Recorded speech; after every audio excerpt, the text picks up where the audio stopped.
जिंदगी में हर किसी को किसी न किसी चीज को छोड़ना पड़ता है। कभी कोई रिश्ता, कभी कोई सपना और कभी वो दर्द जो दिल में गहराई तक बैठ गया है। लेकिन सवाल ये है, क्या हम वाकई छोड़ पाते हैं या फिर उस बोझ को दिल में दबाकर आगे बढ़ने का नाटक करते हैं? दी आर्ट ऑफ लेटिंग गो एक ऐसी किताब है जो हमें सिखाती है कि छोड़ना हार नहीं, मुक्ति है। ये किताब हमें बताती है कि अपने अंदर के डर, दुख और अतीत की परछाइयों को कैसे समझें, स्वीकार करें और फिर शांति के साथ उन्हें विदा करें। इस वीडियो में हम जानेंगे इस किताब के उन अनमोल विचारों को जो आपके मन और जीवन दोनों को हल्का बना सकते हैं। तो चलिए शुरू करते हैं दी आर्ट ऑफ लेटिंग गो की ये यात्रा, खुद से जुड़ने और खुद को आजाद करने की। अध्याय 1, पकड़ और छोड़ने की कला। इस अध्याय की शुरुआत एक बहुत ही साधारण लेकिन गहरी बात से होती है। हम जिन चीजों को छोड़ नहीं पाते वही चीजें हमें सबसे ज्यादा तकलीफ देती हैं। चाहे वो कोई रिश्ता हो, कोई आदत, कोई डर या अतीत की कोई याद। जब हम उन्हें मजबूती से पकड़ कर रखते हैं तो वो हमारे मन और जीवन को जकड़ लेती है। लेखक बताता है कि हम क्यों पकड़ कर रखते हैं, क्योंकि हमें डर लगता है खोने का, अकेले होने का या फिर उस खालीपन का जो किसी चीज को छोड़ने के बाद आता है। लेकिन यही डर हमें अंदर ही अंदर कमजोर बनाता है। इस अध्याय में एक बहुत सुंदर उदाहरण दिया गया है। एक बंदर को पकड़ने के लिए एक जाल में फल रखा जाता है। जब बंदर फल पकड़ लेता है तो वो मुट्ठी नहीं खोलता और इसीलिए वो फंस जाता है। अगर वो बस फल छोड़ दे तो वो आजाद हो सकता है, लेकिन छोड़ना आसान नहीं होता, न बंदर के लिए न हमारे लिए। लेखक कहते हैं कि छोड़ना कोई एक दिन की क्रिया नहीं है, ये एक प्रक्रिया है। सबसे पहले हमें ये स्वीकार करना होता है कि हम किसी चीज से बंधे हुए हैं। फिर हमें खुद से ये पूछना होता है, क्या ये बंधन मुझे खुशी दे रहा है या सिर्फ आदत बन चुका है? अध्याय का सार यही है, letting go is not forgetting, it is choosing peace over pain. छोड़ना भूलना नहीं है, ये दर्द पर शांति को चुनना है। अध्याय 2, खुद को माफ करना, मुक्ति की पहली सीढ़ी। इस अध्याय में लेखक एक बहुत ही गहरी और संवेदनशील बात करता है, खुद को माफ करना, जो लेटिंग गो की सबसे जरूरी और पहली सीढ़ी है। हम अक्सर दूसरों को तो माफ कर देते हैं, लेकिन खुद के प्रति कठोर रहते हैं। हम अपने पुराने फैसलों, गलतियों और कमजोरियों को बार बार याद करते हैं और खुद को दोषी मानते रहते हैं। लेखक कहता है कि खुद से नाराज रहना आत्मा पर एक बोझ जैसा है। जब हम खुद को माफ नहीं करते तो हम अतीत में अटके रहते हैं और वर्तमान को जीने की ताकत खो देते हैं। इस अध्याय में एक लाइन बहुत मार्मिक है, जब तक आप खुद को माफ नहीं करेंगे तब तक आप आगे नहीं बढ़ सकते। माफी का मतलब ये नहीं कि आपने कुछ गलत नहीं किया, बल्कि इसका मतलब है कि आपने अपनी गलती को समझा, महसूस किया और अब आप उसे छोड़कर आगे बढ़ने को तैयार हैं। लेखक सुझाव देता है कि खुद को माफ करने के लिए 3 चीजें जरूरी है। 1, स्वीकार करना, आपने जो किया उसे झुठलाना नहीं। 2, सीख लेना, हर गलती से कुछ न कुछ सीख होती है। 3, प्रेम करना, खुद से बिना शर्त प्यार करना सीखें। अंत में लेखक याद दिलाता है कि हर इंसान गलती करता है, लेकिन हर कोई खुद को माफ करने की हिम्मत नहीं जुटा पाता। जो ये हिम्मत दिखा पाता है वही वास्तव में लेटिंग गो की ओर पहला कदम रखता है। अध्याय 3, अतीत को स्वीकारना, सच्ची आजादी की शुरुआत। इस अध्याय में लेखक हमें यह समझाने की कोशिश करता है कि अतीत को बदलना हमारे बस में नहीं है, लेकिन उसे स्वीकारना जरूर हमारे हाथ में है। अक्सर हम अपने अतीत की घटनाओं को लेकर पछताते रहते हैं। काश ऐसा ना हुआ होता, काश मैंने वो कहा होता या काश मैंने वो रास्ता चुना होता। लेकिन ये काश हमें बार बार एक ऐसे चक्रव्यूह में फंसा देते हैं जहां से निकलना मुश्किल हो जाता है। लेखक कहते हैं कि अतीत को पकड़ कर रखना वैसा ही है जैसे कोई किताब पढ़ते पढ़ते एक ही पेज को बार बार पलटना। ना तो आप कहानी में आगे बढ़ पाते हैं और ना ही कुछ नया सीख पाते हैं। इस अध्याय में लेखक एक बेहद सरल लेकिन असरदार अभ्यास बताता है। हर बार जब अतीत की कोई दर्द भरी याद आपके मन में आए तो गहराई से सांस लें, उस भाव को महसूस करें और खुद से कहें, मैं इसे स्वीकार करता हूं। ये हुआ था और अब ये बीत चुका है। ये शब्द सिर्फ वाक्य नहीं है, ये आत्मा को मुक्त करने वाला मंत्र है। लेखक ये भी समझाता है कि स्वीकार करने का मतलब ये नहीं कि आप उस दर्द को सही ठहरा रहे हैं, बल्कि इसका मतलब है कि आप अब उस दर्द के गुलाम नहीं रहना चाहते। इस अध्याय का मूल संदेश यही है, स्वीकार करना कमजोरी नहीं, बल्कि भावनात्मक साहस की निशानी है। जो इंसान अपने अतीत से शांति बना लेता है, वही वर्तमान को पूरी तरह जी सकता है। अध्याय 4, नियंत्रण छोड़ना, बहाव के साथ चलना सीखो। इस अध्याय में लेखक एक बेहद महत्वपूर्ण बात करता है। हमारी जिंदगी पर सब कुछ नियंत्रण में रखने की जरूरत। हम चाहते हैं कि चीजें हमारी योजना के अनुसार हों, लोग हमारी उम्मीदों के मुताबिक व्यवहार करें और भविष्य वैसा ही बने जैसा हमने सोचा है। लेकिन जब ऐसा नहीं होता तो हम टूटने लगते हैं, गुस्से में आ जाते हैं या खुद को दोषी मानने लगते हैं। लेखक कहते हैं कि जितना ज्यादा हम चीजों को नियंत्रित करने की कोशिश करते हैं, उतना ही ज्यादा हम तनाव और चिंता में डूबते जाते हैं। ये अध्याय हमें ये समझाने की कोशिश करता है कि जिंदगी को जबरदस्ती नियंत्रित करने की जगह हमें उसके साथ बहना सीखना चाहिए। जैसे नदी अपने रास्ते में आने वाले पत्थरों को पार कर जाती है। यहाँ एक सुंदर पंक्ति दी गई है, जिन चीजों को तुम नहीं बदल सकते उन्हें स्वीकार करना सीखो, वहीं से शांति की शुरुआत होती है। लेखक हमें सलाह देता है कि हम हर स्थिति में खुद से ये सवाल करें, क्या ये मेरे नियंत्रण में है? अगर जवाब नहीं है तो उस चीज को लेकर चिंता करने की कोई जरूरत नहीं। इस अध्याय में ध्यान और मेडिटेशन का महत्व भी बताया गया है, ताकि हम खुद को वर्तमान में रख सकें और अनावश्यक नियंत्रण की आदत को छोड़ सकें। अंत में लेखक यही कहता है, छोड़ना हार नहीं है, ये समझदारी है। जो व्यक्ति नियंत्रण छोड़कर भरोसे के साथ बहाव में बहना सीख लेता है, वही सच्चे अर्थों में आजाद होता है। अध्याय 5, जो लोग तुम्हारे लिए नहीं बने उन्हें जाने दो। इस अध्याय में लेखक एक ऐसी सच्चाई की बात करता है जो हमें अंदर से झकझोर देती है। हर कोई आपकी जिंदगी में हमेशा के लिए नहीं आता। कुछ लोग हमें सबक देने के लिए आते हैं, कुछ पल भर की खुशी देने के लिए, और कुछ हमें खुद से मिलाने के लिए।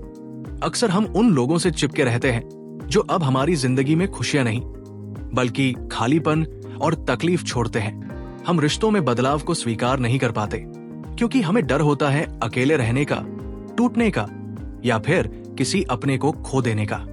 लेखक कहते हैं, जिस रिश्ते में अब सम्मान, समझ और अपनापन नहीं बचा है, उसे छोड़ना खुद के लिए प्यार दिखाने जैसा है। ये बात कड़वी लग सकती है, लेकिन यही सच्ची आत्म सुरक्षा है। इस अध्याय में लेखक ये भी समझाता है कि किसी को जाने देना का मतलब ये नहीं कि आपने उन्हें कभी प्यार नहीं किया, बल्कि इसका मतलब है कि आप अब खुद से भी उतना ही प्यार करते हैं जितना आपने उनसे किया। यहाँ एक सुंदर वाक्य है, जो चला गया उसे जाने दो। अगर वो तुम्हारा था तो लौटेगा, अगर नहीं लौटा तो वो कभी तुम्हारा था ही नहीं। लेखक सलाह देता है कि ऐसे लोगों को जाने देने की प्रक्रिया में खुद को समय दें, रोए, महसूस करें, लेकिन अंत में खुद को आजाद करें। इस अध्याय का संदेश साफ है, letting go of people is not rejection, it is redirection towards peace. अध्याय 6, भावनाओं को दबाना नहीं, महसूस करना सीखो। इस अध्याय में लेखक एक गहरी और अक्सर अनदेखी जाने वाली बात करता है।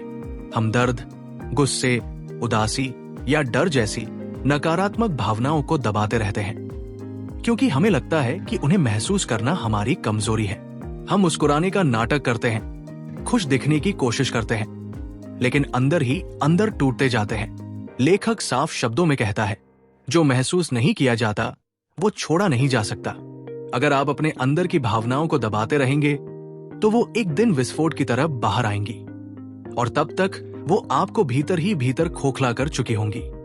लेखक हमें यह सिखाता है कि हर भावना को एक मेहमान की तरह देखो। जब कोई भावना आए, चाहे वो गुस्सा हो, दुख हो या डर, तो उसे भीतर आने दो, बैठने दो, उसकी बात सुनो।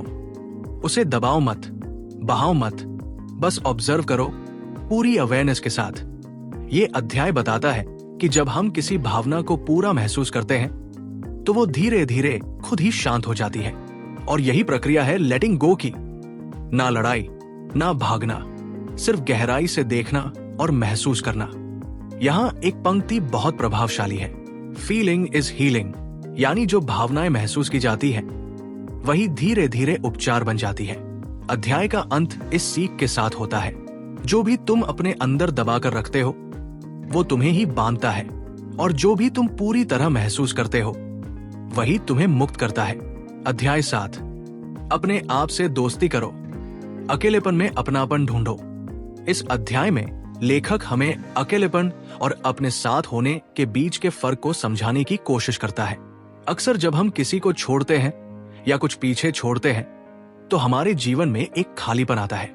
इस खालीपन से घबराकर हम वापस उन्हीं चीजों की ओर भागते हैं जिन्होंने हमें तकलीफ दी थी, सिर्फ इसलिए ताकि हम अकेले न रहें। लेखक कहते हैं, अकेलापन तब तक डरावना लगता है जब तक आप खुद को जानना शुरू नहीं करते। जब आप अपने आप के साथ बैठते हैं, खुद से बातें करते हैं, खुद को समझते हैं, तभी आप पाते हैं कि आप अकेले नहीं हैं। आप खुद के सबसे अच्छे साथी हैं। इस अध्याय में ध्यान और साइलेंस की ताकत पर जोर दिया गया है। कुछ समय सिर्फ खुद के लिए निकालिए, बिना फोन, बिना सोशल मीडिया, बिना लोगों की भीड़ के। खुद से पूछिए, मैं कौन हूं? मुझे क्या अच्छा लगता है? मैं क्या महसूस कर रहा हूं? लेखक का मानना है कि जब आप खुद को जान लेते हैं तब दुनिया की कोई कमी या कोई इंसान आपको अधूरा महसूस नहीं करवा सकता। यहाँ एक पंक्ति बेहद सुंदर है, तुम जितना खुद से जुड़ते जाओगे उतना ही तुम्हें दूसरों से जुड़ने की जरूरत कम महसूस होगी।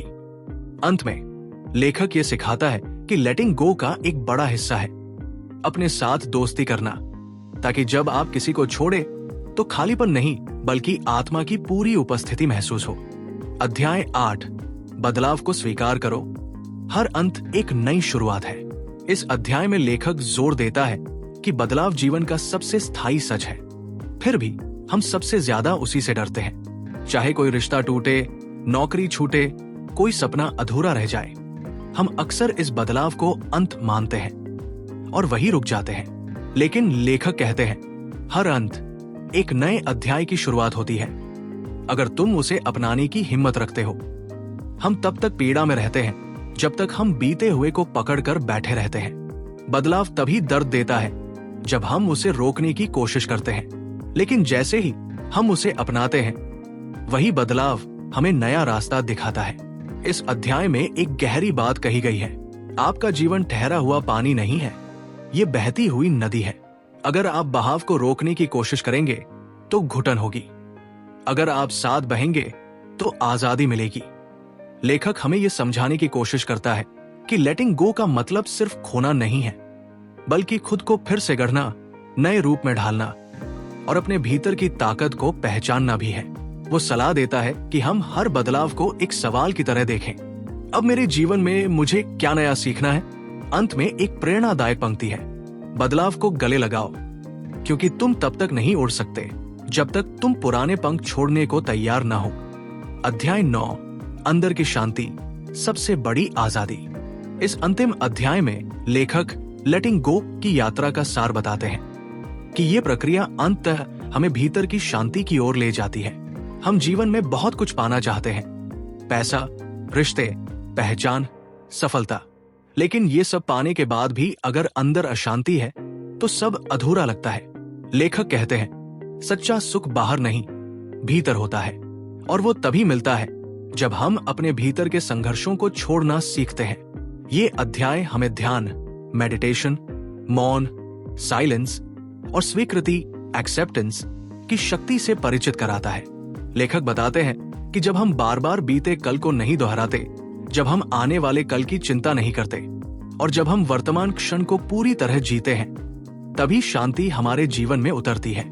यहाँ एक गहरी पंक्ति दी गई है, छोड़ने की कला पकड़ने की जरूरत को खत्म कर देती है।